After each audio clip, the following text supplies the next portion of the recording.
nome é Kalina Mussi, sou arquiteta e esse é o ambiente Estar da Lareira, Namorar Mais 2012. Eu procurei trabalhar nesse ambiente de uma forma bastante descontraída, leve, com muitas cores. Eu trouxe elementos da moda para decoração, cores como coral, azul turquesa, misturei com o branco e tudo isso sob uma base neutra, escura e um tapete coral para fazer a união de todas essas cores. A proposta foi que o ambiente ficasse sofisticado, mas ao mesmo tempo descontraído, que a pessoa pudesse ter conforto visual e sensação de alegria.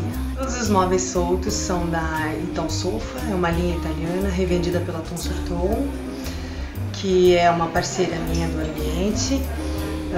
Eu fiz um móvel vitrine de objetos de arte, onde eu coloquei a lareira. Eu queria que a lareira, além de ser vista como um elemento funcional, de produzir calor, ela também fosse vista como um objeto de arte. É uma peça bonita, de aço escovado, uma lareira a álcool.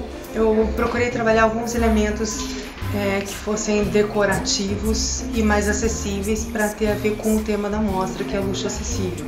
Eu trabalhei o gesso e o gesso eu fiz descer pelas paredes em forma de painel, trabalhando de uma forma solta para que a iluminação pudesse vazar entre as lâminas de gesso. E trabalhei também um painel pintado por uma artista plástica.